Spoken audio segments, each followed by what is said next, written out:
Call this meeting of the Academic Senate of Santa Barbara City College to order at this time. The date is November 17th and the time is now 3:05 p.m. So let me find my window to share today's agenda. Okay. All right, so typically I start each and every meeting reading one of our Academic Senate community values that I want to highlight. And at this point, I've been through a number of them and we're all very familiar with them and we have worked within them and because of them and reflect on them and all of that. So instead of reading the Academic Senate community values today, I wanted to share instead a reflection on a handout that I received from the Crossroads anti-racism training that a number of us participated in previous years. And it's specifically from the handout called Transforming Institutional Values. And there's two sides to this handout. And one of them is transforming values, cultivating terrain for anti-racist accountability. And the other side is values that shape white institutions and create discomfort and dysfunction and is a byproduct of the embedded oppression and misuse of power. So on the anti-racism institutional values side,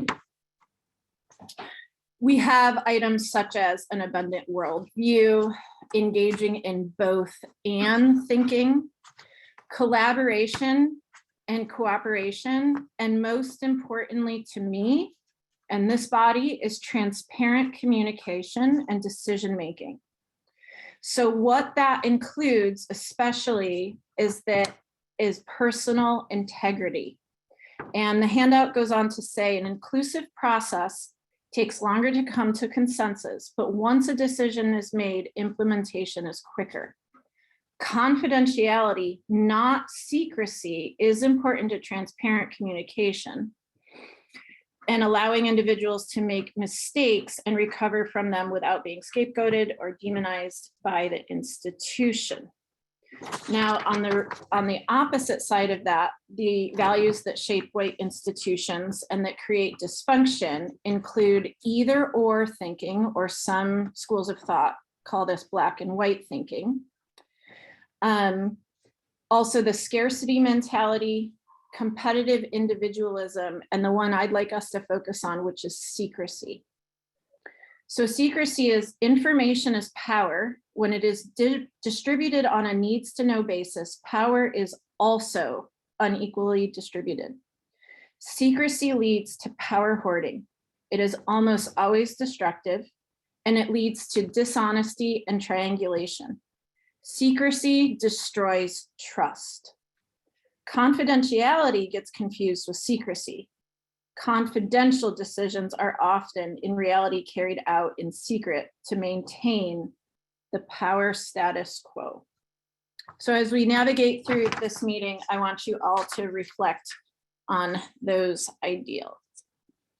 Item 2.3, our Zoom meeting guidelines are here. Another item that we have lived with and worked with for some time. Please remember, as somebody is required or asked to give public comment, or senators are asking to engage in the dialogue during the meeting, that you raise your virtual hand.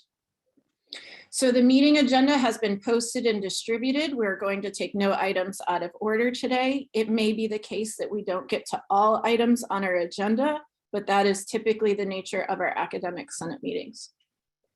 I did have one request for public comment at today's meeting, but it was requested before item 8.3. So we will get to that public comment then. Is there anyone else that at this time would like to provide public comment? If you would like to do so, please raise your hand in your Zoom meeting controls.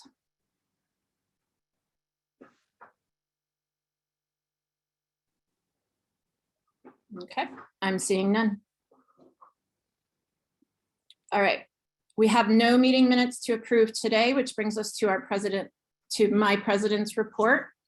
The biggest thing I want to emphasize there's not much writing in it, but I want to share with you that this Friday, we are having a meeting with the department chairs of the programs that got approved for faculty hiring. So remember that 10 positions were approved, 2 from DSPS, 2 from nursing, and then 8 others. So those department chairs will be coming to the meeting Friday morning. It will be led by myself as the Academic Senate President, Dr. Melissa Menendez as the chair of the Ad Hoc Anti-Racism Hiring Committee. Michael Shanahan and Denitris Lewis from Human Resources will also be in attendance, and then Kathy Scott, our Executive Vice President. So we will be informing department chairs of the recommended procedures that we are going to go through with this year for the hiring cycle. We are expecting all 10 positions to engage in this important process. Remember that the Senate heard and reflected on this process twice, both times voted unanimously in favor of it. So we will be sharing out with department chairs this Friday. So there's going to be a number of procedural changes and process changes for this year's hiring cycle. And we are expecting flexibility and an open mind from everybody that's engaged in it so that we can move forward with the anti-racism best practices that the Senate approved for this hiring cycle. I don't have anything else to share at this time about my president's report. So unless there's clarifying questions, we can move on to item 5.2, our Senate liaison report time. Senate liaisons, do you have any oral reports that you would like to highlight at this time? Jenny? Just something to highlight in terms of committee structures on our campus. So we have 2 committees that deal explicitly with equity. One is the Student Equity Committee. Their big charge is to complete the Student Equity Plan. And then we have the Student Equity and Achievement Committee. And they mainly tackle funding to help with equity initiatives on campus. And so Dr. Murillo visited a recent SEC meeting and talked to the chairs and the members of both committees. And they're going to create a path forward where they merge both of those committees into one committee to deal with all things equity. They thought it would be a good way to really leverage their power and to be more efficient and not duplicate efforts and create a stronger path forward to fulfill our campus's equity goals. So they're going to be working on that probably over the next year, and you'll maybe hear more about it. But for now, that's a big committee structural change that should be exciting. Yes. Yes to it being a big change, and yes to being exciting. It's always good to look at our structures and procedures. Any other Senate liaison reports at this time?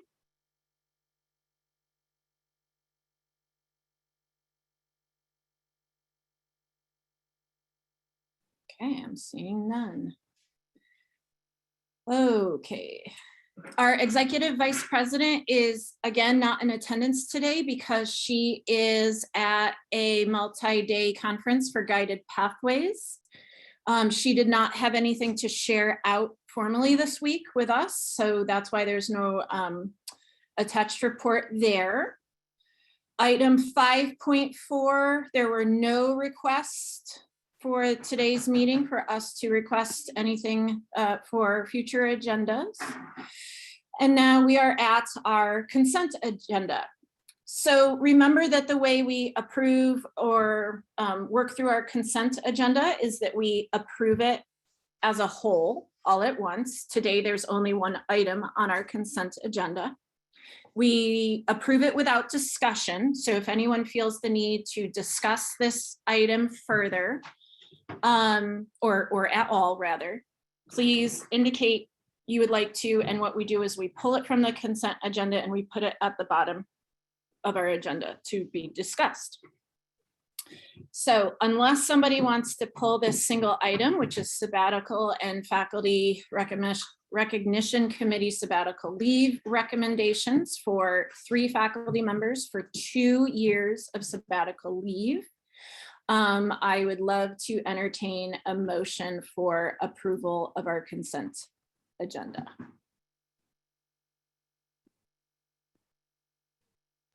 I move to approve the consent agenda. Okay, so I heard Jenny Baxton motion to approve our consent agenda, and I believe it was Ellen Carey seconded. Do I have that right, Ellen? Okay. Yes. So we have a first and a second, and now we will go through our roll call voting. So the votes can be yes to approve, no to not support the approval, or abstain. Benjamin Reyes, Yes. Jennifer Hamilton, Yes. Ellen Carey, Yes. Jennifer Baxton, Yes. Joy Coons, Yes. Devonna Hawkins.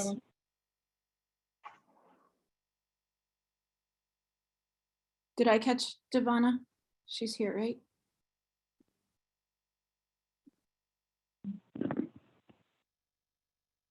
No, she's not here. Okay. Must have been somebody else. Elizabeth Chisholm, Yes. Kathy O'Connor, Yes. Robin Goodnow, Yes. Jess Estrada, Yes. Robbie Fisher, Yes. Ruth Morales, Yes. Tara Carter, Yes. Russell Granger, Yes. Trisha Matone, Yes. and Anna Garcia. Yes. Thank you for that. So our consent agenda passes. I'm sure the faculty that applied for sabbaticals will be psyched, and I'm sure that our sabbatical leave and recognition committee will be psyched as well, because their hard work was accepted by the Senate. Okay, so going back to sharing my screen, item 7.1 is an information item for this week, but it will be an agenda item during our next meeting, which is Wednesday, December 1st. So Tara Carter was our Senate delegate, which represented our district, our faculty senate, at the fall plenary, and engaged in the resolution approval and editing process. It's probably the most important process that happens at the fall plenary, because the state academic senate, as well as our local academic senate, creates initiatives and does their work through resolutions. So yes, this packet is long and detailed, but there is a lot of really good stuff in there. There might be stuff relevant to your individual disciplines. There's certainly stuff that's relevant to all of us as academics, faculty at a California community college, and also it will give you insight into what is happening at the state level. Several of these are going to be called out, pulled out for further local Senate discussion, us. So I am asking all senators to at least take a cursory review over the packet so that you're familiar with it. Anything relevant that you think is important for faculty in your divisions, you forward to them and highlight for them. And next week, Tara will give us a little bit more insight and highlights for us, but it will be good if you put that in front of your faculty now. There is a call from the Academic Senate for 3 faculty members to be appointed to the hiring committee for the coordinator in equity, diversity, and cultural competency. This is actually the replacement for Adolfo Corral, a good friend of mine and our colleague that we lost a few short years ago. Roxanne Byrne has been in an interim position, in the coordinator position for some time now, and now we are going out for the permanent position. At this time, I've received no recommendations or requests to be on this hiring committee. As usual, I encourage Senate requests and or recommendations for people to be on hiring committees to be either faculty of color or newer faculty that hire traditionally marginalized voices. I always like to include at least one ESD faculty member as a Senate appointee when appropriate, and so on and so forth. So please put this in front of your faculty today so that we get some bites and we can make really good decisions for being on this important hiring committee.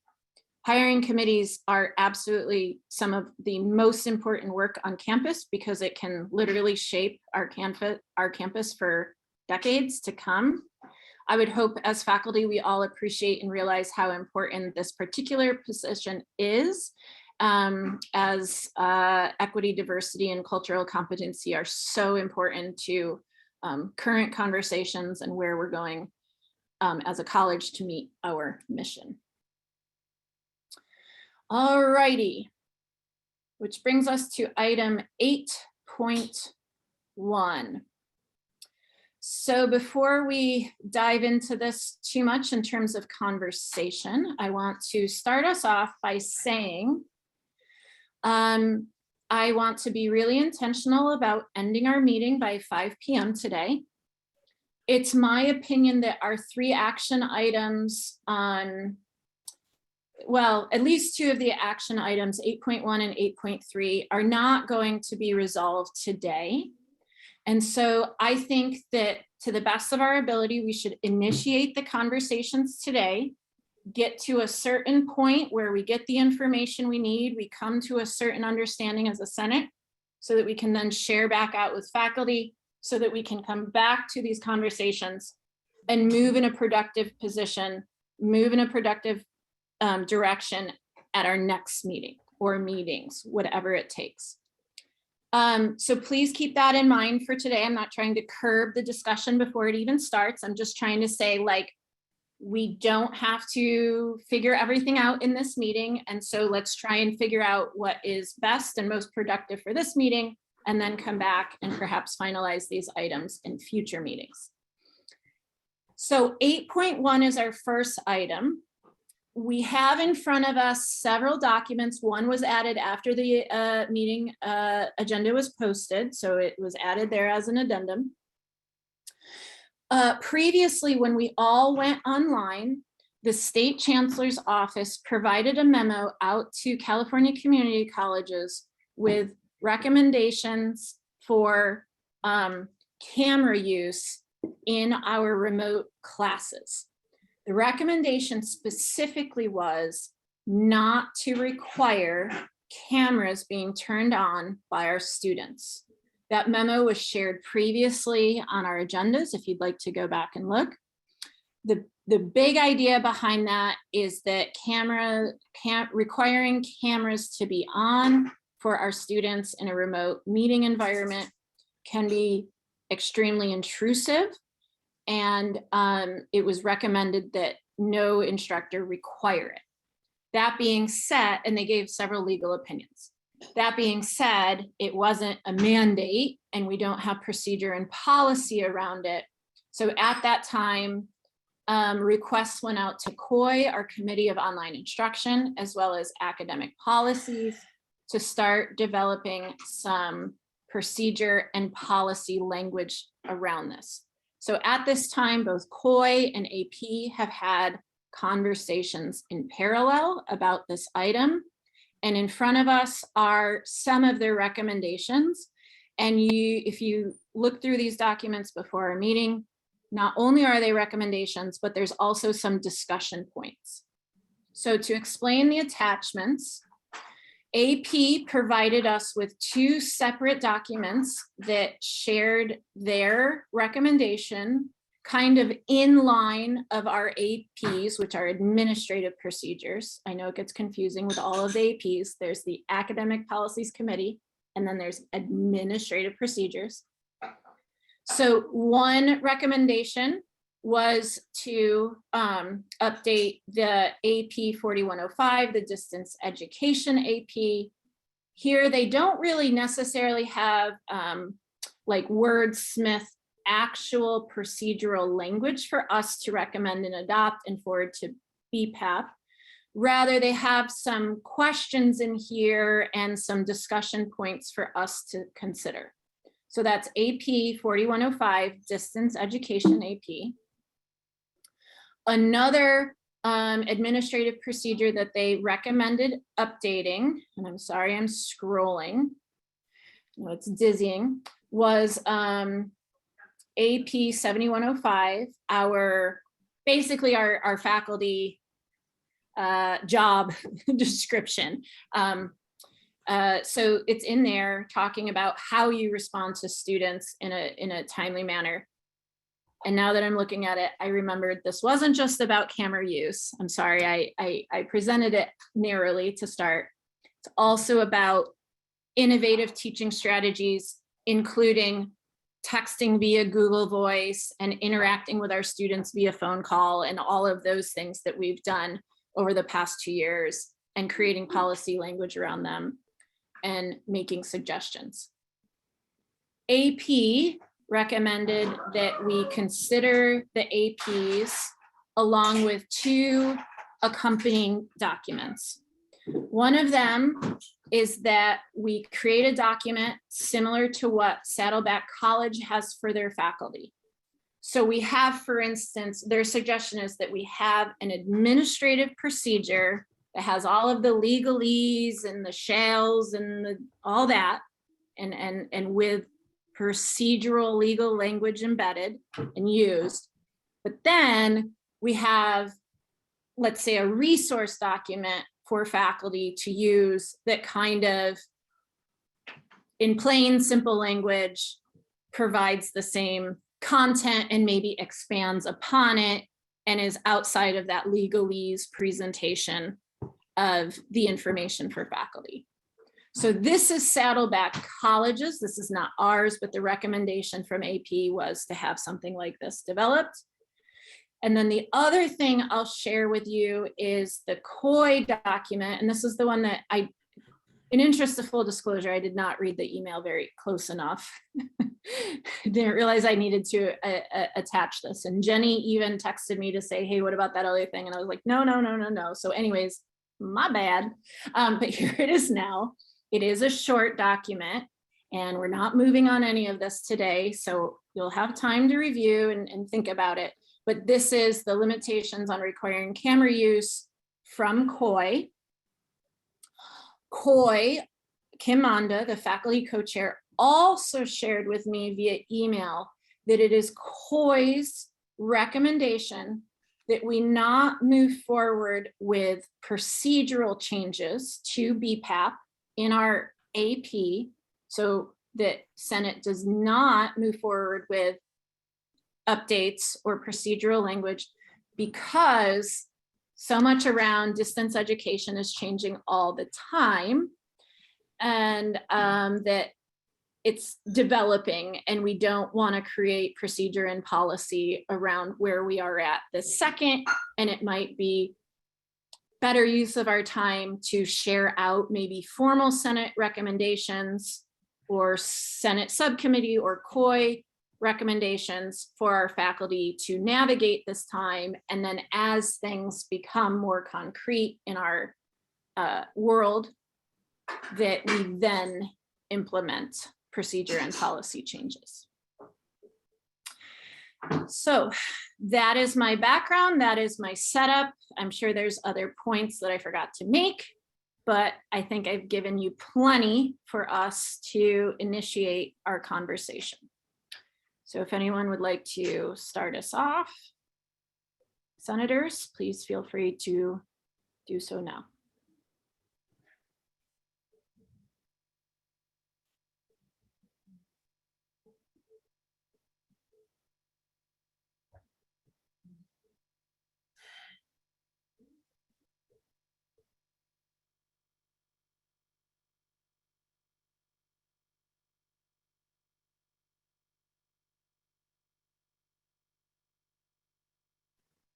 Jenny.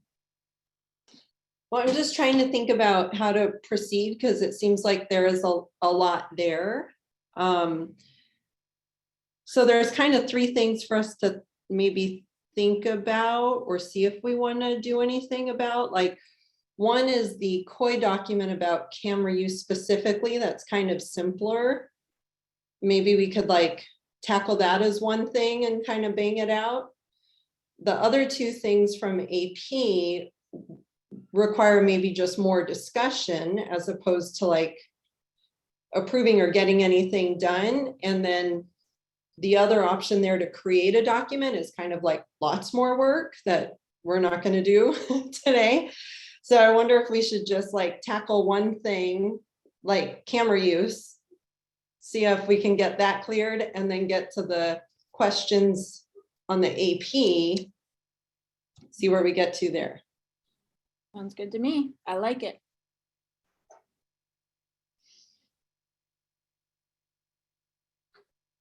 So if that, I mean, I don't care, but if that is what we would want to do, then we'd want to look at one thing at a time. Which one? The camera use, it sounds like. That would be the simple thing to get done, but please let others weigh in on what they want to do. Trisha? Yeah, so one of the things is that, I know maybe a bit of a silly question, but is maybe defining the terms better, or maybe they are defined better somewhere else. So when they said, like, for example, one of the, I saw 3 questions in the AP 4015, and one of them was communication that includes personally identifiable information about a student. And I was thinking, like, I should know what that means, right? It's like the K number, but is it even their name? And so I kind of like, I don't know, it needs to be defined more precisely, or? I would say it doesn't, and that's just my personal opinion, because that language is coming from FERPA, which is the federal law that, and I forget the acronym of what FERPA stands for, but it's the federal law that says that we have to keep student records and information private. So that language of like personally identifiable information, yes, includes K numbers, includes private information like grades, names, etc. So that's why it uses that language. So for example, like I used to call my students at the beginning of the term because I had continuing students. And then this was way before I knew about FERPA, like, like 20-something years ago. And I would say, like, oh, hi, the GED class is starting. Well, I didn't say class is starting, right? And then like that could be a violation because maybe the people at home or whoever answers the phone, I don't know who they are, they might go like, I didn't want people to know I was taking blah, blah class, So I don't know. Yeah. And so I don't know if that was like clear to people. So does that mean that we really, let's see, must be conducted through district authorized technologies? So does that mean that we can't call, or like how would that, I can understand like emailing, we need to email through pipeline, and texting, that was an interesting thing you brought up about or someone brought up about having district authorized text and such. But how does that work, like phone calls and things? Right, so that's exactly right. So the example you gave, as FERPA has been described to me, that would be a violation of FERPA. So we are not to communicate with students via email, for instance, with anything other than our pipeline email addresses, because we don't know who owns them. And so if chunkylover69@aol.com emails you, Homer Simpson's email. If they email you with that and says, hey, I'm Rayanne Napoleon, I wanted to get my last exam grade from you, you are not to respond to that, as I understood it, at all, or very minimal information, because A, you don't want to confirm nor deny that I'm a student in your class, and B, you would never want to share grade information in an unsecure way such as that. So as I understand FERPA, you would not be able to call and leave a message for someone unless they have given you permission to do so. I will also say, it's my opinion that SBCC has a very rigid understanding of FERPA. And I've never gone through FERPA training myself, and my own training has come from informal things like this discussion, and I overheard this discussion had a couple years ago, and it's like, oh, didn't get that, right? Or things that we were doing in our department, and the dean noticed and was like, hey, you can't do that, right? You can't post grades, even with a, unique number, not a K number, and so on. So while it's my opinion that we have a rigid definition around FERPA, I don't think that's necessarily a bad thing, because, going too much in privacy, is still protecting people. So yeah. So, and then just one other thing, because I don't want to dominate, is that I'm trying to, of course, filter this through the non-credit lens. And there's a few classes, mainly adult high school GED, that have grades, so that could be, a relevant thing. But a lot of it is that the students don't use their pipeline accounts; they use their personal emails and things. So I just want to, as I'm going through this, and so I just want the understanding this all applies to all faculty. If there is an exception, then that's something that I would want to bring out, that in non-credit, or if there's no grade assigned for the class, then this could be an exception or something like that. Right? Because otherwise this applies to all faculty, all classes. I would assume so, yes. I would assume our non-credit students are still under FERPA regulations. Oh yeah, that's for sure. So yeah, I There's would stuff like Canvas. We're not using Canvas yet. Yeah, so Canvas is separate, but yeah, my understanding would be that you would not want to use private emails to engage with your class. Yeah. Okay. So when we're drafting policy and talking to faculty, we want to see if that's going to work, or if we have to have some sort of training or exception. Okay. Well, so pause. Using pipeline email only is already in procedure and policy at SBCC. So Yes. That's not one that we would be introducing through this. That one is already in place. Yeah, well, they're using it. Like I have to use pipeline to communicate to students, but I can't email a student's non-pipeline account. That's right. Because You may not email a student's non-pipeline account. Yeah, that, okay, well, I'll bring up another discussion. Okay. Because that's not how it works with non-credit. Understood, and that is current procedure and policy.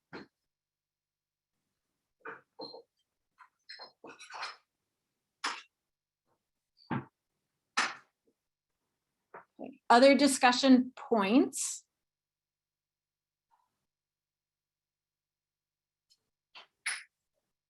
Tara? Yeah, hi, Ray. Well, hi, everybody, not just Ray. So I'm wondering, because I think, we shared this at Senate about the memo that was sent out from the Chancellor's office in June 22nd. And there were 3 things that they wanted us to work on, us being the California community colleges, for our AP around distance education. And one of them was reviewing how we define distance education. And the second one was changing regular and effective contact to regular and substantive interaction, and defining both of those. And then lastly, reviewing our AP, the portion of the AP on training specifically. And just having a look at what AP has provided here for us and comparing it to what already exists, I'm not seeing a lot of those changes or revisions. Are we then saying we're satisfied with what we have in our AP? And does Senate want to take a look at how we're defining those? And can we make some recommendations for how to get that started if we do want to make changes? Because I want to take it seriously, this call from the Chancellor's office to review it. And that would just be a few items that we could potentially discuss. So totally. And let me share, and this was one of the items I forgot, that this idea of regular and effective versus regular and substantive contact is currently working its way through, people call it the BOG, which I think is a really weird way of saying it, but the Title V updates is how I would say it. So yes, but I think it would be most effective to wait until that happens and then include that idea of effective communication. You also mentioned what defines distance education. That's another one that I want us to pause on. So for instance, we're all familiar with traditional face-to-face. We're now all much more familiar with remote, synchronous, and asynchronous instruction. Then there's the hybrid model.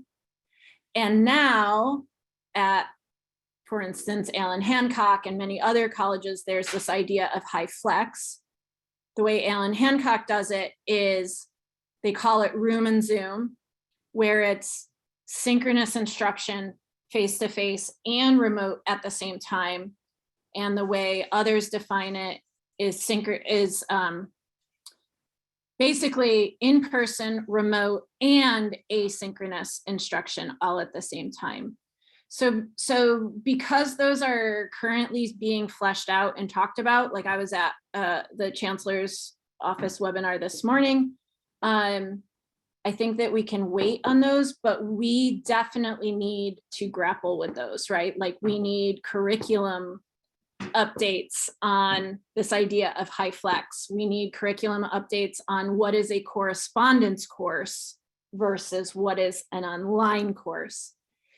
Training is definitely under 10+1. So what training are we giving to our online faculty is definitely a question. And then linked to that is not only the training, but faculty evaluation. I would argue faculty evaluation of online instructors prior to COVID was limited at best. And I think now that we've all engaged in this, we realize how lacking those procedures and policies really are. So we got a lot of work to do ahead of us, and I'm not sure how to get all of this done. So anyways, not trying to say, no, let's not do those things. I'm saying, yes, do those things, but I don't know how to get them done. And that's my concern as the Senate president. So I'm interested in that. Kathy? Yes. Can you hear me? Can you hear me? Yes, Kathy. Okay. So just on a couple of those points, the correspondence education question is going to be addressed probably not until spring semester. This has come up as sort of an emergency way to have jail classes in the jail, but we have never had a correspondence policy on this campus. And in order to offer correspondence courses ongoing, we need to have procedures and so forth approved. So that's something that's going to be happening, I believe, in the spring.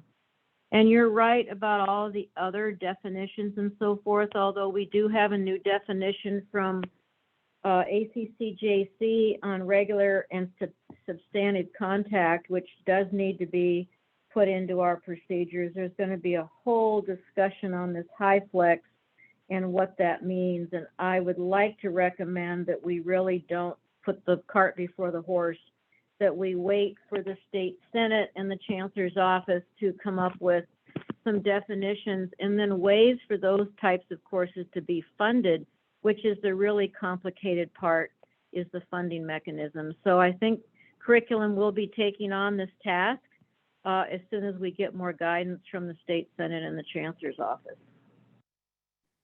So as I reported in my academic Senate presidency report, we are moving forward with high flex next semester. I've been in regular meetings with Rob Brown, Orrin Fowles, Matt Kay, and I asked Tara to track it at the state Senate level as well. So those conversations are already being had on our campus for at least high flex. But yes. No, I understand that, but as far as putting language in procedures or in any kind of policy language, we really aren't, we're really not ready to do that. We can do what we want. We just don't know how to define it clearly according to the state Senate. And I understand that Tara is on that, but I think we do have to be patient with infusing any of that language into any of our procedures.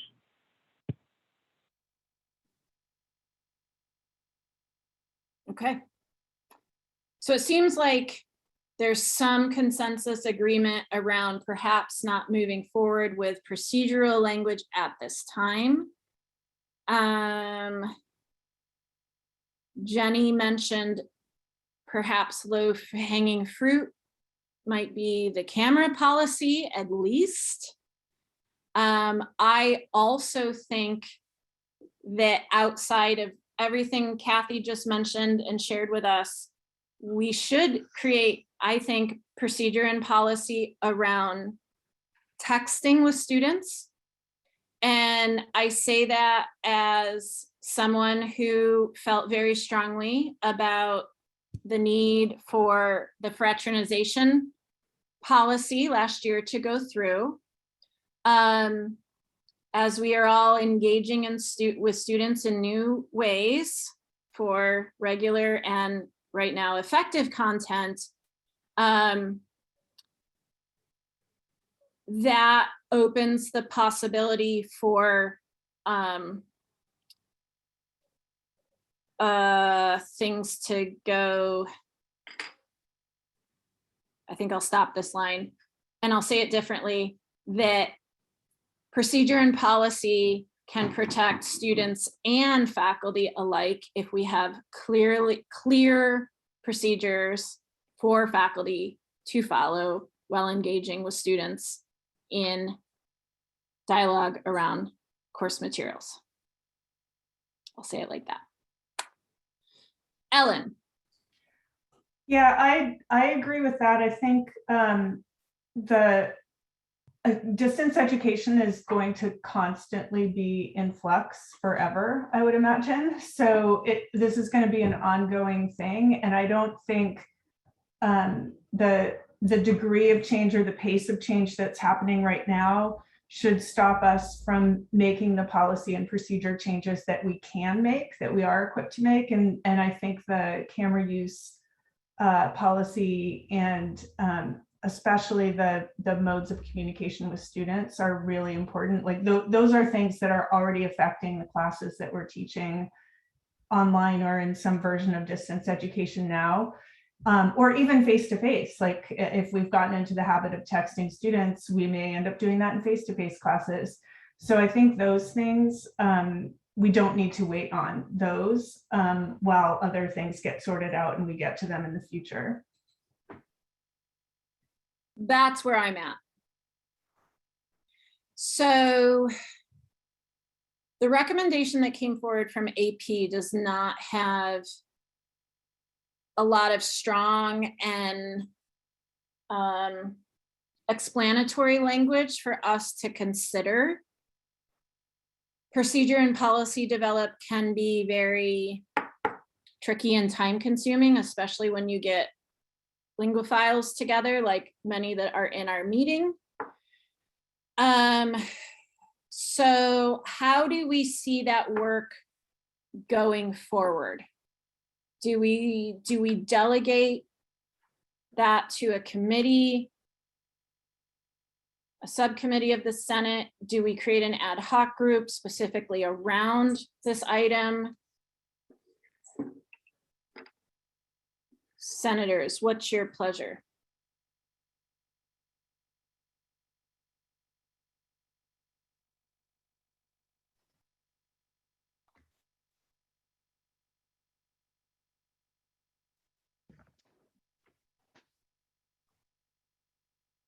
Robin?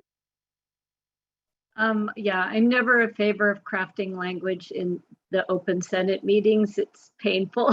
I would suggest a group of interested parties to craft that language and bring it back. Okay. So is that what we want to do? Is this to be kicked out over holiday break and then brought back in January? Can we wait that long?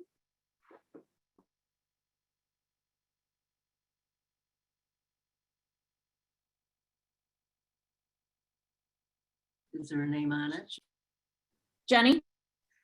So this would be specifically for language or recommendations for communicating with students. Is that correct? So yes, specifically for the texting telephone stuff. But as you saw, there was a recommendation to include communication with fellow faculty, staff, and students in AP 7105, our faculty AP. And the language there says district approved communication. Does that mean pipeline email? Because right now that's the only real approval we have. Is texting with your colleagues part of that? Is texting with your students part of that? Can you text on your private phone? Is that district approved?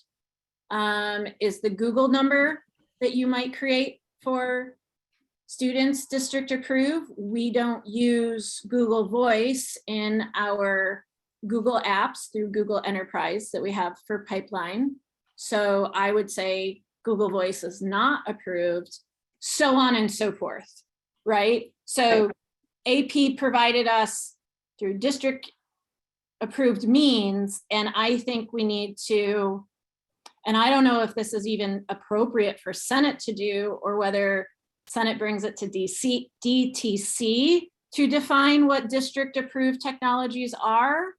But this is where we're at. So that was going to be my question is, let's say there's a subgroup of Senate that works on this, but how does that work with, or is it duplicating efforts being done at AP DTC? Like, is that where it should be done instead, or, you know, how do we both work? So that has been my frustration and my misunderstanding for a long time as academic Senate president, which is why I want to reorganize all and any committees. So we have academic policies that is supposed to work on academic policies and recommend them to us. We have COI, which is Committee of Online Instruction. Now, I don't think there's anyone that disagrees that instruction is firmly a 10+1 item and therefore owned by the Senate, and yet COI is an operational committee that reports to the EVP. We have ITC, which is the Instructional Technology Committee, and the big lift there is always P&R ranking for resource requests. And then we have DTC, which is the District Technology Committee that works on more high level infrastructure, hardware, budgeting, all of that. So I don't know how to delegate this or where this delegates. I feel that way all the time as a Senate president.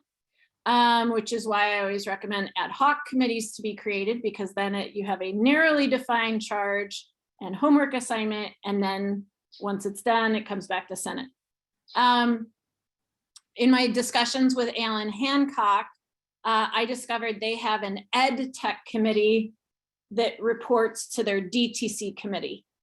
So anytime there's like pedagogical innovation happening, computers, whatever, that's reporting to the district technology community. So our committee structure is definitely outside of the current agenda item, but this is what I struggle with. Where does something like this go? Which is why the camera use and this language policy ended up both at COI and AP in parallel. That's why I was asking, because it just seems like there are so many like cooks in the kitchen, but they're all in different kitchens. And it's like, if we have a Senate subgroup, then, you know, is there duplication of effort? So I don't know. I completely agree. That's why I'm psyched to see C and SEC combine. C, student equity. I don't even remember what the A is, but C and student achievement. Yeah, right. So it's like nice that they're combining, because like there's no longer this where does it go cooks in the kitchen idea, right? This is the conversation I tried to engage Pamela Ralston in last year, like what's COI, what's AP, what's ITC, you know, but that didn't go anywhere. And now, yeah, so I don't know. I'm trying to navigate this myself, and I would love the Senate to help me with this. Counselor Jen. Thanks. So, and just kind of, I guess I'm just trying to wrap my brain around this, but, you know, in academic counseling, you know, for part of our onboarding with our new to college students, we do class planning, and we've always, we've implemented prior to even COVID, is allowing students to be remote for accessible, to provide access to our academic counseling services. A couple of things that we do is we do Zoom, and we do require our camera to be on for a number of reasons, as well as we do for our academic counseling appointments. We call our students from our personal cell phones, and that's been since COVID. And so I don't know if that's even in the realm of what we're talking about, but I guess in the perspective of academic counseling and the services that we provide students, and the you know, ensuring that students have access to our campus, we do utilize Zoom, and we do require our students' cameras to be on. So I don't know where that fits in, but I just wanted to put that out there.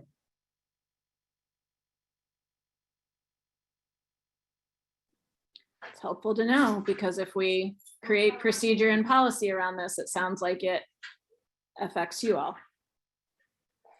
Well, it's the students mostly, because then we were, in the past, we'd have require them to come to campus. And so now that's, you know, is that equitable to require students to come to campus that otherwise would not be able to and utilize Zoom? So I assume you use Zoom and you require cameras for verifying that you are talking with the person that you think, because of FERPA. Correct. Okay, so just throwing this out there. Is there a way to verify, confirm that person without a camera? I would assume that there is. I'm sure there might be, I don't know, but I'm just making sure that with this, I'm just making the Senate aware that this is something that we are doing. And we would have to talk about that within my division, but also, yeah, I mean, it would have to be discussed further. So can I ask you to be another at the question? table? Yeah. So you require the camera to be on so that you know you're talking with the person you think you are, but how do you know that's actually the person you think it is? Do you like request ID, or do you just? I don't do any of the check-in stuff. Our counseling assistants and our academic counseling and supervisor, they do all of that. So I would have to find out. I'm not part of the team that does the check-in part of it, but there is a lot of information that they collect and they talk to the students. Okay. I do know it's a big process, but other than that, I only come in for the presentation and the one-on-one counseling with the student. So Got it. Okay. I need to talk to our staff. Okay. I'm just curious if there's, you know, if identifying, hold on one second.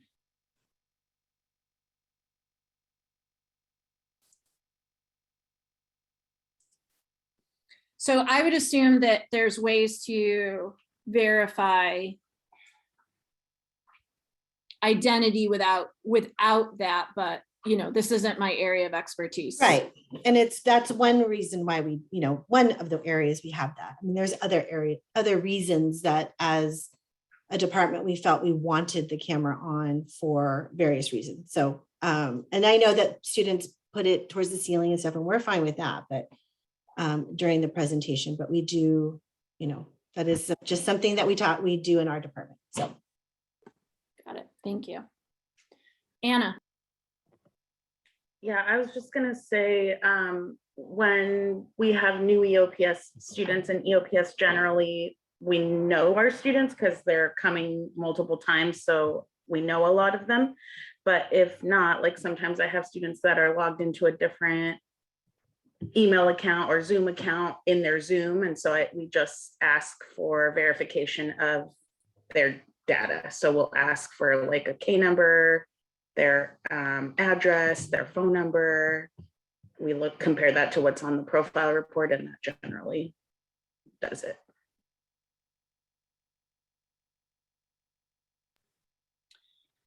Okay, so we've had a discussion around one consideration of camera use, where cameras are being required. We have the Chancellor's Office recommendation. Do we need to take some time and pause and share out and have some division discussions at this point? And then come back? Okay. So that's for the camera use. What about this idea of texting, phone calls, etc. with students?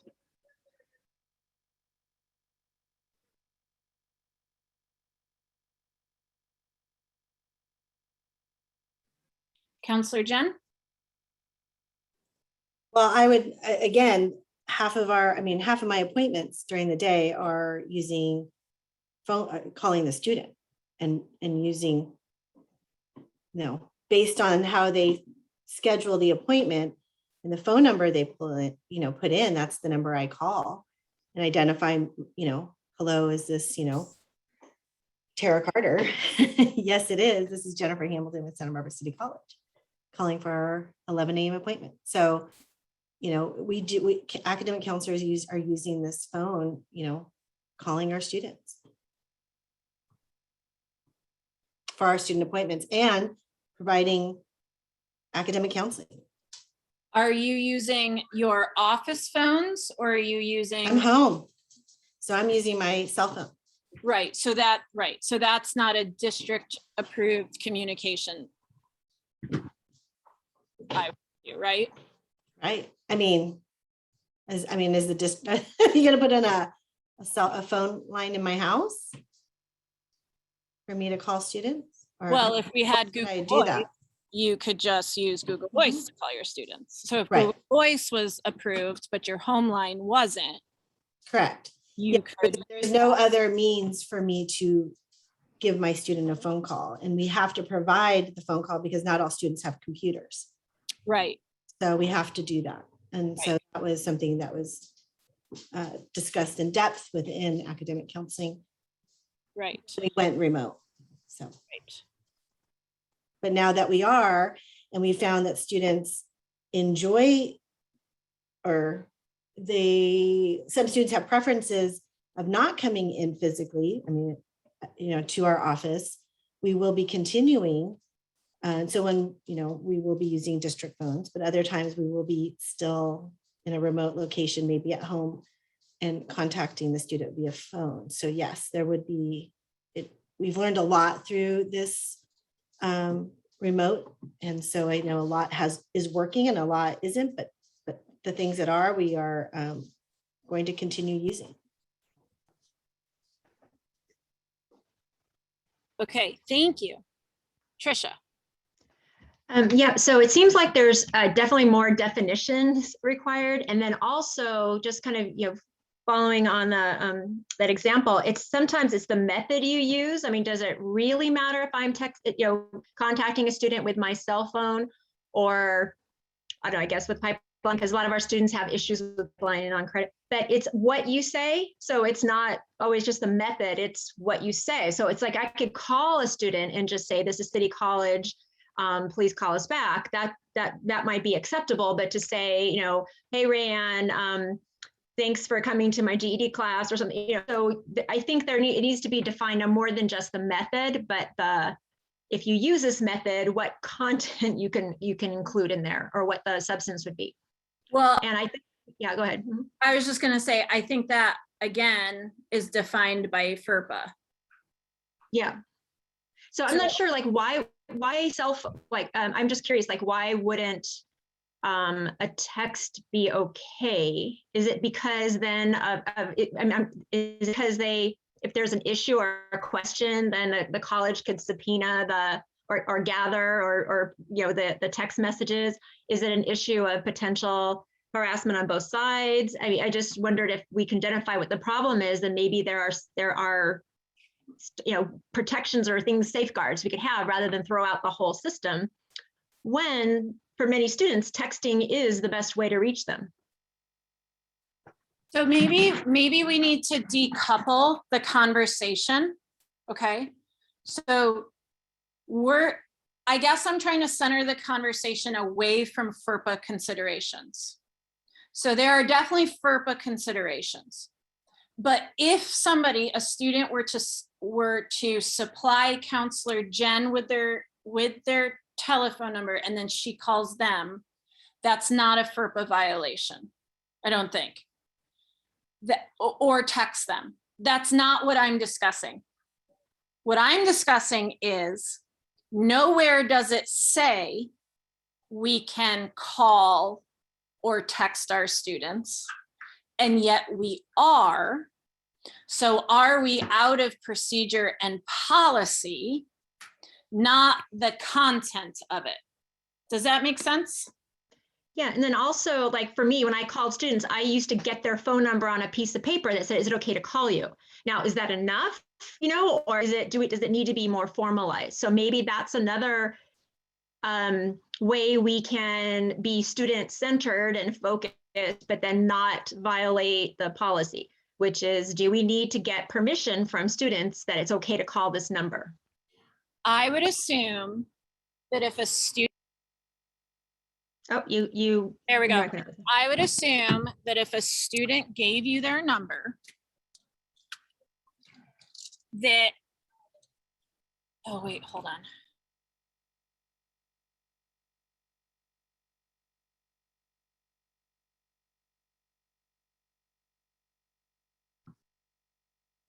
Okay.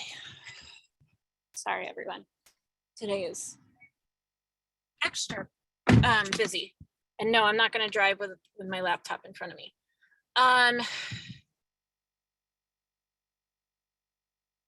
Totally lost my train of thought. Say it one more time, Trisha. Yeah, we were just talking about that. If a student gives you permission or gives you their phone number, and that may be something that would need to be more standardized or formalized, that it's understood by the student that you can or may call them. And maybe it's not, the different ways we gather phone numbers. Right. So that is not the discussion that I wanted to have. So that I feel like falls under the FERPA discussion. And what I'm trying to say is when we have, like, assuming everything is good with FERPA, assuming the student gives you the number, assuming all of that, now I'm engaging in text with a student, which could be argued to be kind of an intimate interaction, right? Because I can't request this through Public Requests Act. It's not through our email. What time am I texting with my student, right?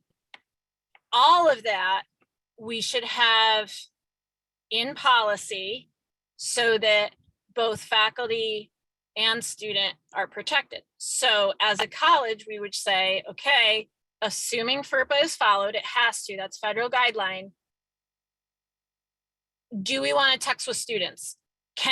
Must it only be through Google Voice that the college owns and sponsors, or can we do it just on our own private cell phones? So that's the conversation I'm trying to have, but I'm not sure if I'm being clear. So Anna? Yeah, so I set a boundary for myself that I do not use my personal phone number to call and text students for a variety of reasons. All, could be misconstruing of whatever relationship might be forming. That's definitely something that's in the background. But also, like, I pay for my cell phone. The district doesn't pay for my cell phone, so I don't want to use a resource that I'm responsible for work purposes without that being compensated. I also deserve to have a break from work when I need that. And if a bunch of students have my cell phone number, we know students are up at all times during the day and night, and I don't want to be getting personal text messages at midnight because a student has a question about an assignment, right? Or a class that they need to take, or whatever the case may be. So I definitely think having something in our policies around the district supporting the communication needs of our students makes sense. I personally currently use Google Chat for text purposes because they have an app. So I work with my students to let them know that they can download the app and chat me on it. Most of them have access to at least a smart device that will work on. And so that functions like a text message, but I can also mute it and not check it on the weekends if I need to do that. I also know we were offered an app through the school called My Collab or Me Collab, I don't know how you say it, but it basically connects to my work phone. So when I call students from there, it shows as like the general SBCC number. And again, it's connected to my personal line. So when students call my office line, it rings to my cell phone, but via like Wi-Fi calling through this app. So we do already have some of this technology in place. I don't know how it was rolled out. I don't know how we ended up getting access to it, and general counseling didn't get access to it, and other faculty members and staff members didn't get access to it. But I do think bigger picture, we need to discuss how we're communicating with students, make sure that it's clear, and to support good boundary setting on both ends of the communication. Thank you, Anna. Robbie? Well, Anna said half of what I was going to say about personal boundaries. I set similar boundaries to those she described. But I also, I mean, I think emailing and Canvas messaging works really well, because if the student only has time to study at midnight, they can send off a message at midnight, and then we get to pick when we are going to let that message in and when we're going to respond to it. And I think that's a good system. I try to promote in my students and move them toward the idea that they are professionals. And although I love the fact that we're talking about this and the fact that we're agonizing over, you know, whether we should be setting boundaries or whether we should, you know, just be available at 4 a.m. to help out, I think also, if we're going to train our students to be professionals, then we have to keep our communication with them professional to some degree. I mean, I want to get to know them. I want to make relationships with them. I want to help them, but I want to do it with an air of professionalness that is, that for which we already have the tools we need, I think.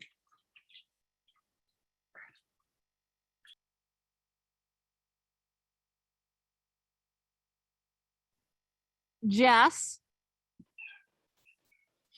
I don't want to add to what was already said, agree with it. But I did have a question, maybe it's for Anna or anybody that knows, but you said you can get a call if somebody calls your office number, it gets sent to your cell phone. Can it be done the reverse?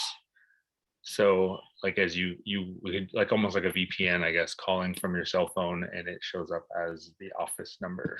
I'm not sure if that Yeah, so that's what this app is. It won't show up as my direct number, but it shows up as like the general 730-5000, or I'm sorry, I don't remember what the general phone number is for the college. But yeah, it shows up as like a city college number. So then that would be fine for counselors to use then. Yeah, and you have to dial 9, so it's literally like you're dialing from your phone. at work. Cool, thanks. Trisha?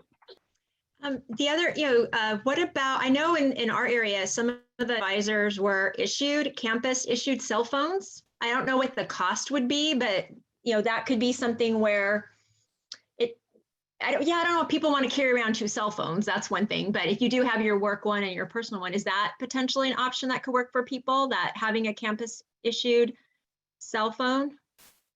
If it's not, exorbitant? Well, that still doesn't get at the issue of Potential abuse. potential abuse. Mhm. Well, no, I think there need to be guidelines. That's it. I know, talking about the content, because Well, that's what I'm saying. So there needs to be guidelines. So my question to Senate is how do we get to those guidelines?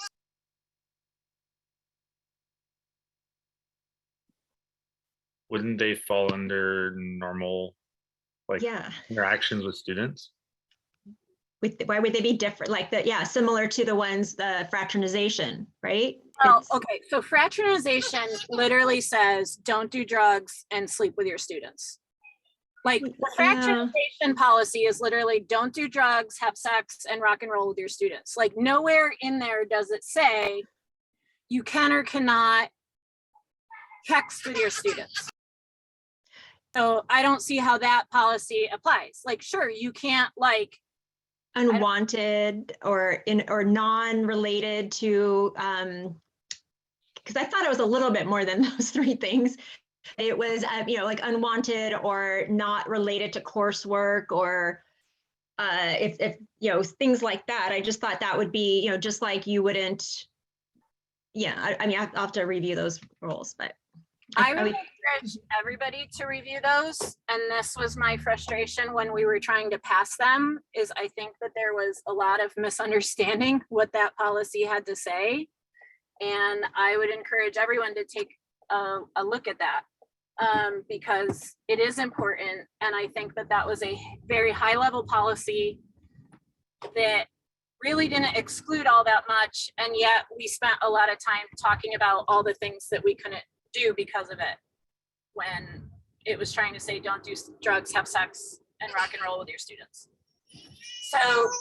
So right, there is no policy on whether or not we can privately text with our students. So I'm hearing Anna sets a boundary and does not do that, which is good. And there are many that do. So as a Senate, as the professional voice of the faculty, is that, do we want to have procedure and policy language around texting with students on private phones, Google Voice phones, a district approved and supplied app? That's what I'm trying to get us to. Jenny, and then Robbie.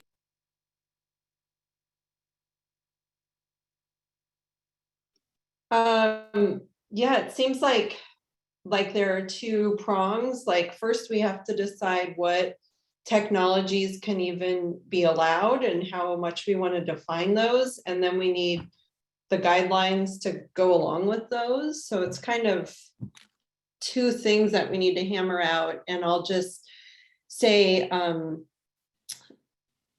ideally it's going to have to be kind of flexible, because there will be people, let's say like Anna, who uses one particular way to reach her students and sets a boundary. And then I love Google Voice and I use it all the time. And I do have students texting me at 3 a.m. It doesn't mean I respond, but I wouldn't want to be prohibited from using a really great technology like that, because it's been really effective for me and my students. It's been effective for me and my students as well. And I also don't want to be prohibited from using it. Right now, it's not. Right now, we have procedures saying I can only communicate with my students. So that's what I'm trying to get at here. Yeah.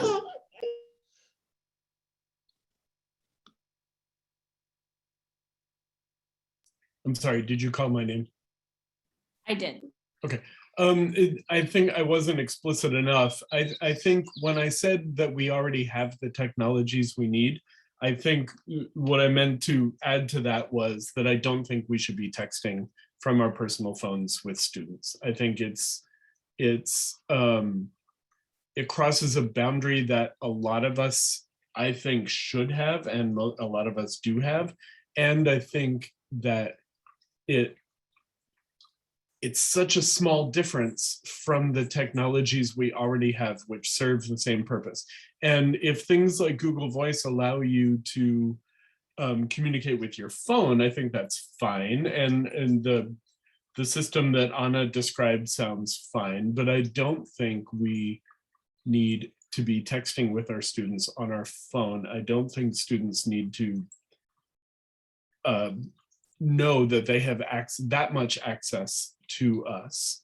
The other thing I wanted to add that I forgot to add last time was that I don't feel equipped at all to say what counseling should do, because I'm not a counselor and they're the experts in that. But I think with instructors, you have, if I'm texting, it would boggle my mind if I were unallowed to email with my students via non-pipeline email, but I was allowed to text with them on my phone why they didn't get that A they wanted on midterm 3. So I just want to share that I use Google Voice. I do not tell students it's Google Voice. They don't know whether they're texting with my personal cell phone or not, but I have created that boundary. And I have my Google Voice text logged by Google, so if there is ever a Napoleon said this, check it out, I screenshotted it, she's totally hitting on me, I can very easily pull up all records of texts and share it however I need with whomever is asking questions about what I may or may not be texting with students. So I'm just offering it as a detail to students don't need my cell phone number. They just have a number that they can text with me. They probably think it's my personal one or not. I don't know. I could ask them, but anyways. I think a Google Voice situation like that is great. But I think it should be clear to the student what the situation is. I think they should know that this is not your personal number, and yet they can do whatever you allow them to do, and that's fine. I think that helps create it seems consistent with the fraternization policy. Got it. Just point of context, it's 4:24. Like I said, we're not going to fix this during this meeting. I'd like our meeting to wrap up by 5. We have 2 more really important things.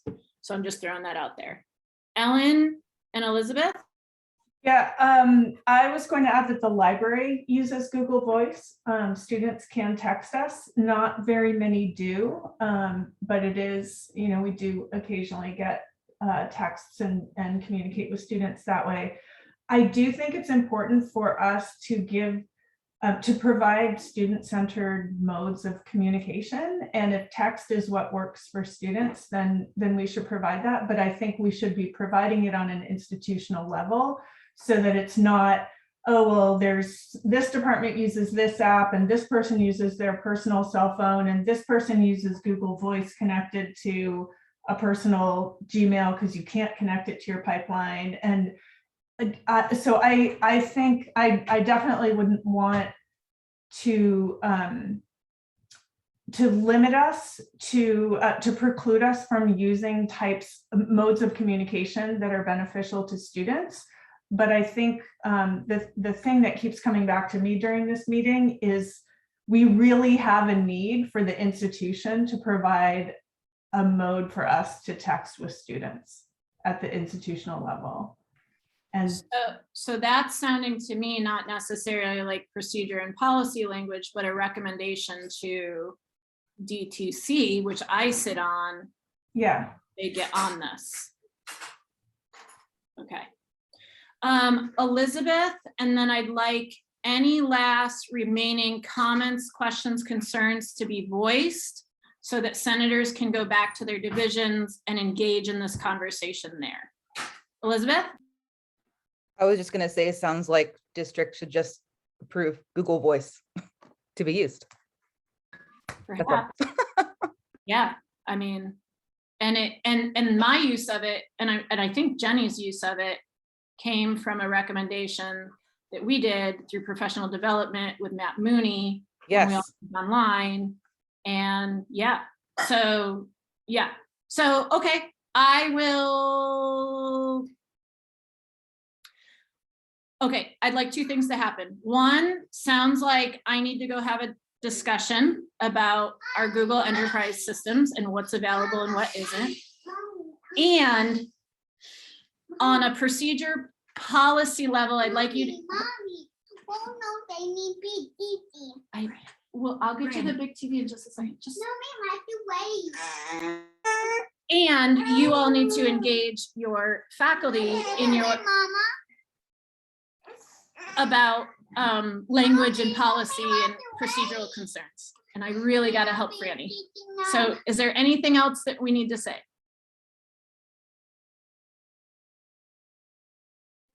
I'm hearing none. Okay.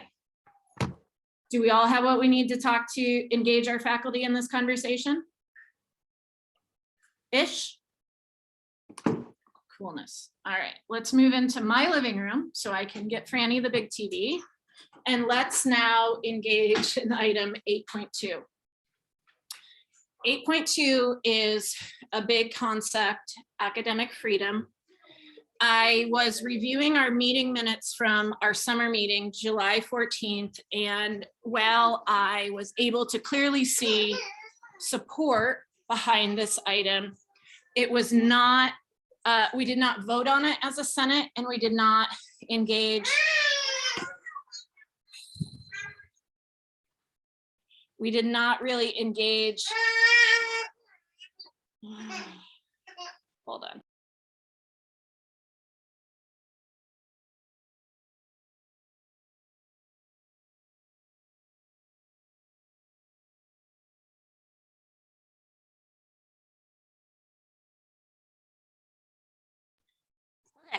It was not something that the Senate voted on formally.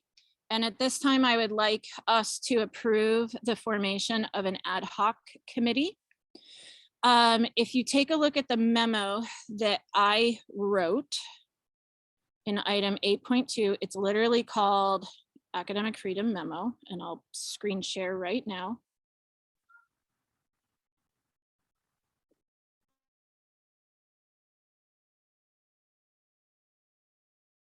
There is internal considerations that I highlight, including the meeting of our own mission statement. I know you want me to pick out the big TV. Can I please get through this? I know you don't want to wait. It's super hard to wait when you're 4. I get it. I'll be right in. And then for those of you that don't pay attention to the Board of Trustee meetings, at the board meeting on Thursday, October 28th, Trustee Gallardo went into a line of discussion, basically saying that critical race theory, which has been taught at the K through 12 level and is also, we are all engaging in professional development around at SBCC, has no proven benefit to students, and that we need to stop investing in this kind of professional development and this kind of work, essentially. Her exact quote is there. I'm paraphrasing. So considering that she said that one of our Board of Trustee members said that, and considering previous attempts at excluding critical race theory or just teaching a historical accurate view of racism have been attempted locally, nationally, and at different state levels, I think that we need an academic Senate ad hoc committee formed around defining academic freedom for our college. I think that we at least bare minimum need to have our board policy updated. I believe that we also need to create an administrative procedure around academic freedom. I do not think that it's appropriate for academic freedom to be owned in policy by the board. I think that it should be owned by the Senate and the faculty through our updating of procedures. And I also believe that the Senate subcommittee, should it be approved and created, at least provide a guidance document for faculty, and ideally provide training for faculty around academic freedom. So there's a lot of information out there. We certainly don't need to like reinvent the wheel, but I think that we need to get on this sooner rather than later. And so I would like the Senate to approve the formation of an ad hoc committee for any interested faculty, full-time, part-time, credit, or non-credit, to participate in this work. So discussions, comments, concerns?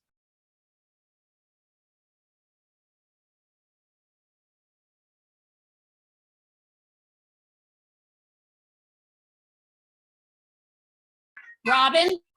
Do we need a motion? Or can we just say yeah? So I would like, so we said yeah previously during the summer.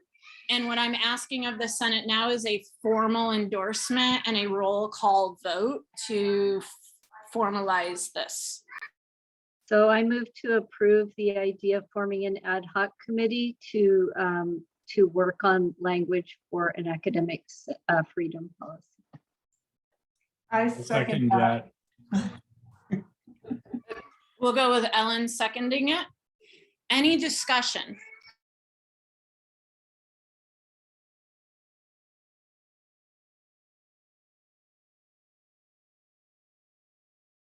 Any discussion?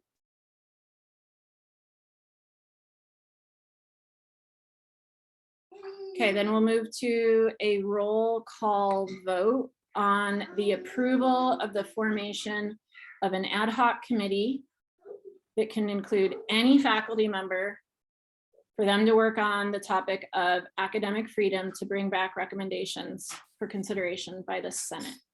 You may vote yes, you may vote no, or you may abstain. Ben? Yes. Counselor Jen? Yes. Ellen? Yes. Jenny? Yes. Joy? Yes. Dee Dee? Yes. Elizabeth? Yes. Kathy left our meeting. She had another engagement. Robin? Yes. Jess? Yes. Robbie? Yes. Ruth? Yes. Tara? Yes. Russell? Yes. Trisha? Yes. And Anna? Yes. Right on. Thank you. So the formal call for this will go out. Please encourage your faculty to engage in this work. I know committee work can feel daunting and not productive, but I don't think that there's a more important concept for us as academics other than academic freedom. So when my call goes out, I will appreciate any and all support for that. Which brings us to item 8.3. Juan is here to give public comment on this item, and then I will introduce this item after his public comment. Juan? Good afternoon, colleagues. My name is Juan Casillas. I'm a professor of Spanish. I'm here representing the programs of Spanish, Italian, French that are part of the School of Modern Languages. We have been made aware that today you will be discussing in part our model for students to have the ability to purchase their course materials at the time of registration. As some of you may know, our model has been approved twice by CAC and successfully implemented for the last 2.5 years. Please allow me a couple of minutes to explain a few bullet points, a total of 6, how this benefits our students. And also please direct any questions you may have during the your discussion to our Senate Rep, Robin Goodnow. Point number 1, the materials that we use for Spanish, Italian, and French courses are Canvas native. This means these are materials developed and served in Canvas. Unlike other models where students transfer to a publisher's website to complete their courses, or our students do not have to learn to navigate different interfaces. They can apply to our classes the Canvas skills they have learned in other courses and vice versa. Number 2, students who receive financial aid, EOPS, Promise, or other grants do not need to wait for the checks in order to have access to these materials. This relieves anxiety from students who, in the past, have experienced deep frustration when their checks were delayed, affecting, in some cases, their ability to succeed or at least get off to a great start. Number 3, cost of materials is now 1/3 of what it used to be prior to adopting this model, while the quality of materials has been enhanced with more and better content. Students save $30 by purchasing their materials at registration instead of doing it from bookstores or the vendor. There is no shipping involved. Additionally, students do not pay sales tax, saving another 8.75%. Number 4, prior to using this model, our students were unable to receive a refund once the envelope containing the access code was opened. Students now have the right to a refund if they qualify based on the SBCC refund policy. Number 5, students now have access to materials from day one. If they opt out from providing their own materials during registration, the rest of the opt-out process is the same as SBCC Bookstore, which is currently applying to tens of titles and other courses at SBCC. And the last one, students retain access to the materials for 3 years. Students retaking a class are waived the fees. When Banner will allow it, this request waiver will not be necessary. And in conclusion, course materials have been carefully chosen, are relevant, promote diversity and inclusivity. These are some of the benefits that my colleagues and I have identified. Unfortunately, none of this seemed to matter to an administration that is, by all indications, intent on taking them away, no matter what the law contemplates and the best practices. Thank you for listening to my public comments on this topic. Thank you. So we are now at item 8.3, inclusive access. And so this is a follow-up to last week's discussion on this item.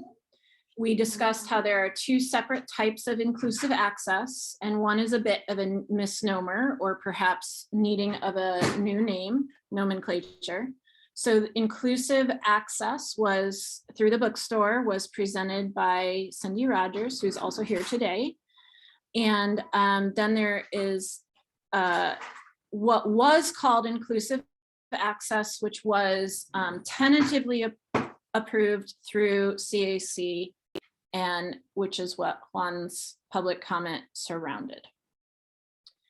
So at this point, Cindy, I see your hand. Did you have something real quick to add for us? Oh, you didn't. I'm sorry. I had some points. He said they have to learn. Our inclusive access goes through Canvas. They do not have to learn a new to navigate different interfaces. They do not navigate away from Canvas. Also, the third point, waiting for their checks. They don't have to wait for their checks. They have access from day one and are not actually invoiced for it until after the opt-out period. So they never have to pay up front. The refund policy he was talking about entails filling out a waiver, having it approved. It's not processed till after the ad drop date. If it is approved, it then goes onto their student account. If they actually want their money back that they are out of pocket, they have to then apply for a refund. So 2 different forms they have to fill out. Okay. So Cindy, maybe we can pause, and if we have specific questions around inclusive access and the differences between these, you can answer them for us. Is that cool? That's fine. Thank you. Yeah, I definitely want you here as a resource for this, because it's definitely tricky and hard to navigate. So I want to share with you all that Nicole Hubert shared with us the spreadsheet for these mandatory course fees, which is the course fees or inclusive access that Juan was just discussing, not the one through the bookstore, but through registration effectively. So either you download the Excel file and take a look at it through Excel, although I know not everybody has Excel, so you can also access it by clicking the link and heading to the shared Google document. You can take a look at all of the course fees that are currently assessed for students, what classes they're assessed for, and specifically what it's for. So if you navigate there and want to discuss any of those items, it's there for our review and our discussion. So what I would like us to center our conversations around is revisiting why this item was ever agendized. In a Senate liaison report, Jenny Baxton was sharing information out. I forget which committee this was coming from, but as the Senate liaison, she was sharing information out about inclusive access. And then Counselor Jen had several questions around this, and we started in a dialogue around this and realized the need to perhaps agendize this item so that we can all flesh it out a little better. So that is why it's on the agenda. That is why it's here. So now we've engaged in a conversation of different ways of students obtaining material. We've discussed briefly instructor created content and charging our students outside of the bookstores for those fees. I now have confirmation of what is going on, how, why, where, and when, and what that looks like. So we can discuss that. We can discuss this idea of CAC approving course fees for School of Modern Language, as Juan spoke to. Or we can talk about another aspect of this, which links to academic freedom, which is instructors have the right and the freedom and the responsibility to choose course materials for their students and be the judge of the pedagogy, the content, and thereof. But with that freedom, perhaps comes with a conflict of interest, which is who is benefiting monetarily or otherwise from these choices. And as a faculty body, what do we want to support? And is there a conflict of interest? Is there not? And a way forward from there. So we only have about 15 minutes left together tonight. That's not a lot of time. This is super important. Lots of questions, lots of places to go with this. So let's talk. Counselor Jen. Okay, so let's see. I would like to discuss briefly, if possible, about being this inclusive access being student-centered. And I appreciate the public comment information, and that was great to hear. Hey, Jen, which inclusive access one? Oh, yes, through the bookstore. Okay, so that's not the one the public comment was about, but this other. Yes, but I do appreciate that because it helps some clarification for me as well. Well, I guess it's going to be all related, but student-centered. I'm just looking at the classes that Nicole Hubert, some of the art classes, and in those, there is a special fee identified in the course description on the class schedule. And I feel as though it would make sense to identify what courses are, what sections courses are going to be using inclusive access either way, or either one, in order for the student to know that there's a fee for that. I don't know how what it would look like or anything, but so that the student knows ahead of time that they are going to be have this fee, or if, as long as it's designated maybe in the schedule of classes, so that the student knows ahead of time what that is, what they're signing up for when they're registering for that class. That would be a recommendation that we received from my division in discussing this, because I think that when we heard from the bookstore, and I think they mentioned it was 60% of the students that had holds on their account out of the, I don't remember the exact number, but that was really shocking. And so I just feel like is the communication being student-centered ahead of time in the classes, just as they are doing with other fees that are pertain to the classrooms. An example being Studio Art Foundation is saying you're going to be charged $15 for plaster and other materials when you register for this course. So something just that it's given, we can say the student, it's there, it was there, etc. So just wanted to bring that up. Okay, so I have that written down. So perhaps including something in the schedule where students are looking at classes and making decisions, similar to our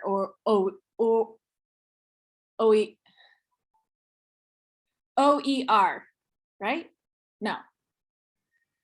What's Yes. the stuff? Yes, Yeah. that's right. Open educational resources. There. Okay, I was getting confused with something else. Okay, too many acronyms. Okay, right on. I have that. We'll look into that. That's a point of information I'll try and get and bring back for our next discussion around this item. Robbie?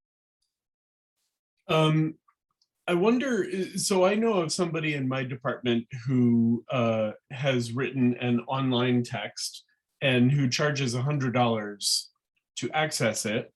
I don't know any other details than that, but I'm interested in the conflict of interest discussion around that. And I don't see it on here. And I wonder if there's a way to know how common that practice is on our campus, and to have a list of all of those situations where what it sounds like is happening in School of Modern Languages is happening elsewhere across campus. Because it seems to me this example in my department is the same as School of Modern Languages, but that's on this list and the one in my department is not. Right, so no, those are two separate ideas, concepts, billing places, etc. So the person in your department, so I'm going to explain what I understand Larry Friesen does in your department. Is there somebody else in your department that you were? No, that's who I'm talking about. Okay, good. So then we're all on the same page. So Larry Friesen has a number of websites that he has authored that he considers the quote textbook. Through the bookstore, students are charged $100 for access to that website. That website does not exist on any SBCC servers. Students must use a private email. They may not use their pipeline email. I do not know why. Through the bookstore, they are charged $100. Through the website, they are charged $80. That's in addition to the 100? No, that's instead of. Oh, I see. All right. So instead of purchasing it through the bookstore at $100, they are charged $80 through the website. So can you explain to me how that's different than the materials fee from the School of Modern Languages? Because I thought that was essentially texts written by the instructors in that department, but am I wrong about that? So as I understand the materials fee in the School of Modern Language, it's some kind of interactive, perhaps app or website that has been developed. And that is attached as a course fee, which is why it was called inclusive access, but it is not inclusive access. That is something else. But as students enroll in Spanish 101, their student account gets charged this, and then they have access to this app that helps them learn languages. So those are the differences. And where I would like us to focus our attention in this conversation is not these differences, but this global concept of conflict of interest and earning money off of materials that you are requiring students to have in your class. So whether it's a textbook that you wrote and you hammered together and are selling out of the back of your van, or it goes through the bookstore, or whatever, that is where I want us to focus our efforts.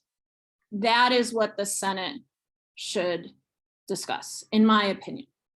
I agree, and I brought it up because of the conflicts of interest issue, and I just wanted to fully understand the difference here. But I agree that the important point is not the difference. The important point is the conflict of interest issue. And I'm particularly concerned in the case of my department that this instructor requires a non-pipeline email address for participation in the course. I also am concerned around that, and there is policy and procedure prohibiting that should be taken up, but that's not the Senate's concern, unfortunately, or fortunately. Jess? I just wanted to say from last time, I said I would look into a possible like issue like this about improperly charging. I did investigate it. What turns out it was the same person that you mentioned, and yeah, I confirmed the same thing. But I do have an issue with the $20 excess. I don't understand. Yeah, I feel like we should implement something that would prevent, like the book should cost the same, if anything. If I don't know what we can do about that. It doesn't seem.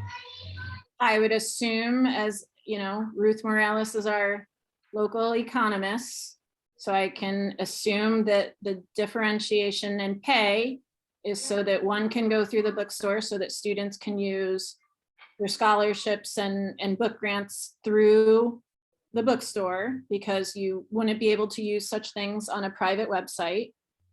And I would have to assume that the bookstore takes some percentage. And so for there to be equal receiving, I would assume that that's the pay difference. I would be happy to be incorrect, but that is my assumption. Counselor Jen?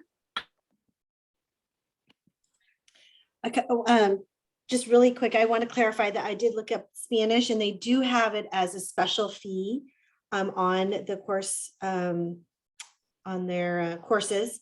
So it is plainly visible there, but it would be great if the other bookstore inclusive access would be presented there. Also, a question about accessibility was brought up as well. If these inclusive access books, textbooks will be able to provide students with the accessibility that they receive through their pipeline, et cetera. So I guess that would just be something else that we would want to make sure or ensure to be student-centered on that. So thank you. Got it. Yep, I have it, and I'll add that to my previous note. Accessibility. Okay, Ellen? Yeah, I just want to emphasize how important I think this conflict of interest issue is. I'm like trying to hold myself back from using hyperbolic language, but I find it completely appalling that faculty would be profiting off of our students by charging them an extra fee for content they created. I feel like there's certainly a line to draw between what we should, like, we already get paid for creating course content, and so then to create content and charge students money for it just seems really wrong to me. And I mean, I understand I could write a textbook and get a publisher to publish that textbook, and maybe it's the best textbook in my field, and I want to assign it in my class. And I personally have I'm uncomfortable even with that, even with the idea that I would get some small royalties from that. But if I am then basically that publisher and I'm getting the entire profit of that, it just seems that seems really hard to justify for me. It seems like taking advantage of our students.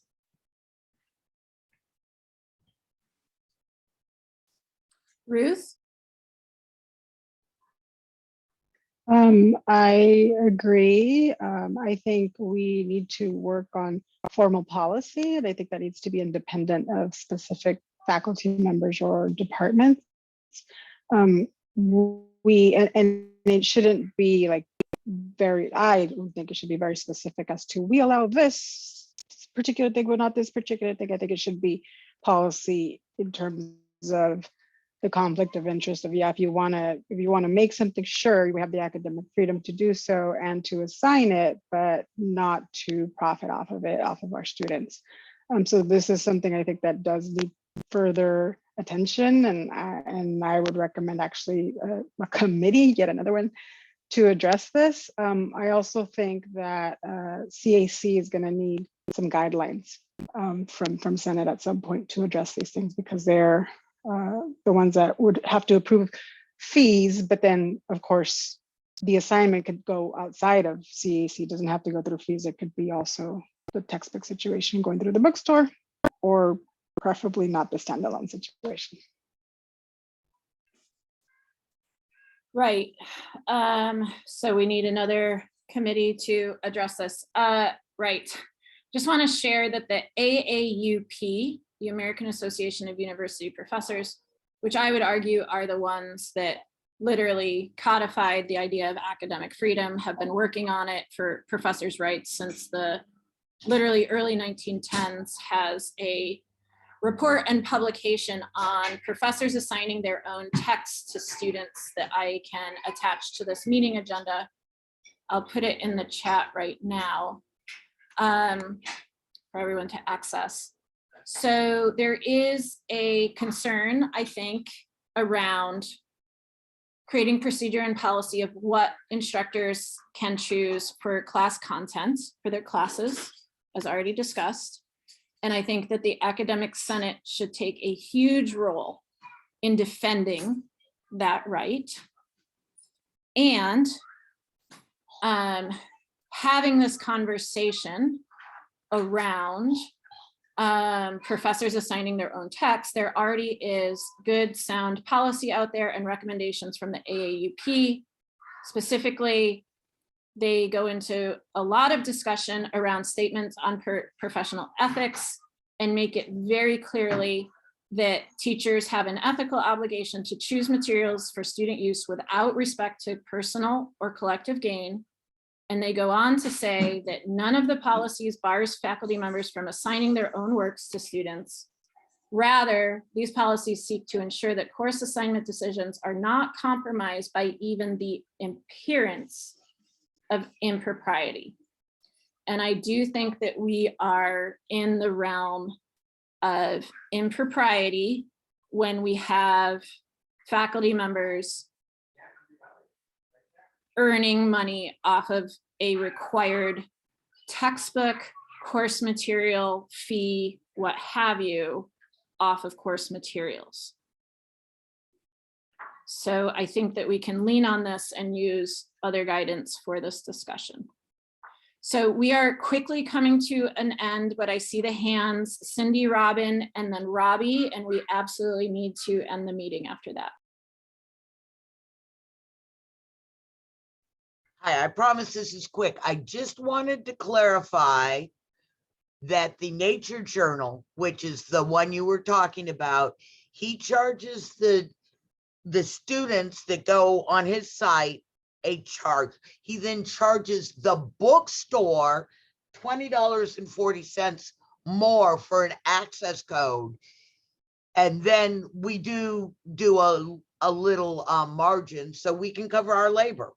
None of you work for free. None of us work for free. We don't even cover the labor. But the reason that there's such a large difference is he upcharges to us.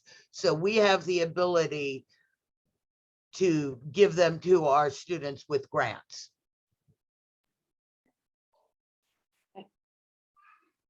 And I just want to make sure that we all understand that, well, this is a discussion point for this larger idea that this is not a attack on this particular person, that is just an example that has come to light. Robin, and then Robbie.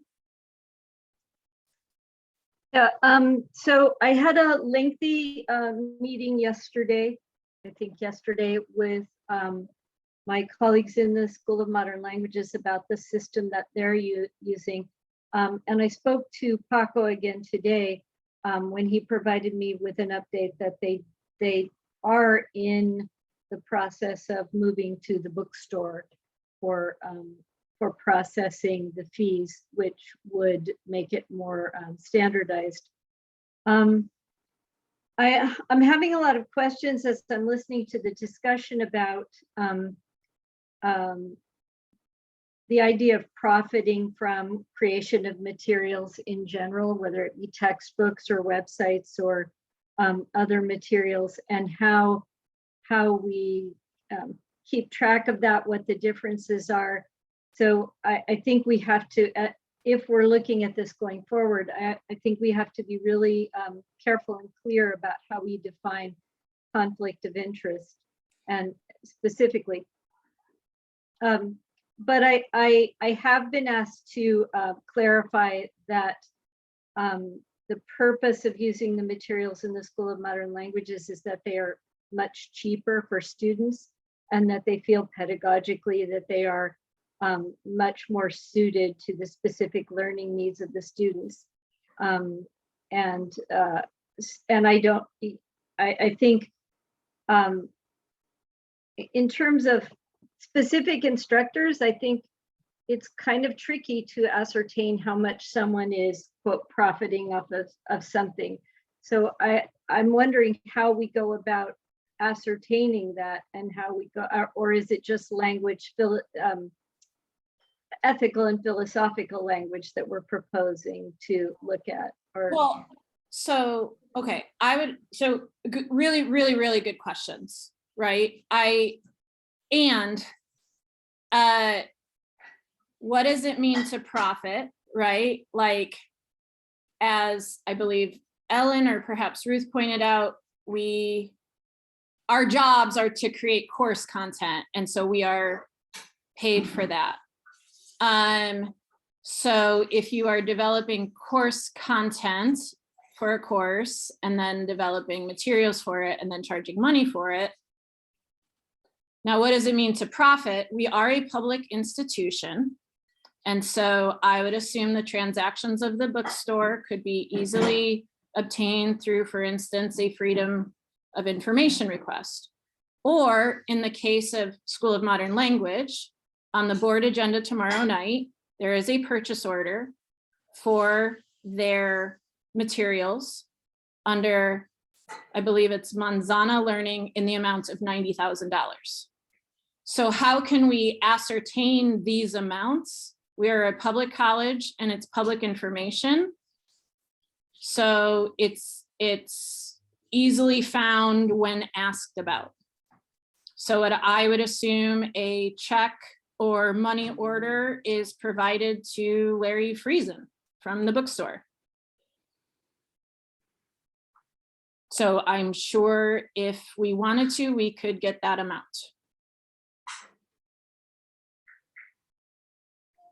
so I mean, I think it will obviously beg the question, how is that different from checks that textbook authors receive when they've assigned it to their classes? And do we equate those two? I completely agree. And I would, but I'm not a voting member of the Senate. And you're absolutely right. This question needs to be asked because Manzana Learning is a company owned by one of the professors. So I absolutely agree that we need to have a discussion around this. Ellen and then Robbie, and then we should adjourn. I'll pass. You sure? Robbie, to close us out? I would like to see a list of all of those instances if it's possible. And again, I don't think it's because we want to go after or attack anybody, but I think we need to know how pervasive or not the problem is. I don't think we do. I don't think that's our charge. I don't think that's our purview. I don't think it matters. Sorry. We are either philosophically okay with this as a faculty governance body, or we are not. Well, I see that point, but I think if it were one person getting $10 a year, I think it's going to be hard for anybody to get too upset about that. So I think, although philosophically I agree with you, I think it is useful to know whether it's, $10 a year for one faculty or whether it's a bigger problem than that. And I also just wanted to clarify that many of us in the sciences submit things to the bookstore that get sold. Like I wrote my own lab manual, but I never get any money for it. So if this becomes a contentious issue, or if somebody sees a list just of things that are sold per CRN or something like that, that not all of such things, lots of people in the sciences who do this don't earn any profit from it. And that's not part of this issue. I just wanted to publicly voice that. Well, maybe you all should. Earn money from it? I'm asking the Senate to engage in conversation around this, and maybe you all should. I mean, if the next faculty member sounds like to me you're all losing out. Well, that should be something that could be, I meant to say, something we talk about, but I don't want to earn money from it because, as has been said, I already have earned money from it. That's part of what I do as a professor. I think there's an opportunity here to engage in dialogue around this, right? And and as I was trying to share when Robin was asking these questions, I do think it's hard to tease out when a company is profiting, who owns that company, when a instructor creates content on a website, who's profiting, right? I mean, this is what we have to grapple with. Ruth and then Robin, and then we absolutely have to go. I was just gonna say that I think the amount, like $10, I think that's besides the point. We can still have policies in place. And I also think that asking for that, it won't necessarily reveal who and how many people and to what extent, you know, how pervasive this is. So again, I'll mention that I do think we need to have a conversation and ultimately some sort of policy on conflict of interest when it comes to the assignment of any course materials and or textbooks to our own students. And can I just add that perhaps that conflict of interest policy doesn't necessarily prohibit this for all of the good reasons already discussed, but you should at least have to disclose it, right? You should, Yes, when you right. are going through curriculum review, you should at least have to disclose that, right? Or when it's being approved at the bookstore, you should have to disclose that. When you present students with course materials, you should have to disclose who may be profiting from this, right? Either directly or indirectly. I mean, if we're public employees, right? So seems to me like a no-brainer that this would be part of it, and it just seems to not be. So I think on that note, we have a lot to think about and a lot to share out and a lot to grapple with and a lot to keep us up at night. And with that, I hope everybody has a really amazing Thanksgiving break that's restful so that we can come back and finish our good work throughout the semester. Thanks, everyone. Bye. Bye, everyone.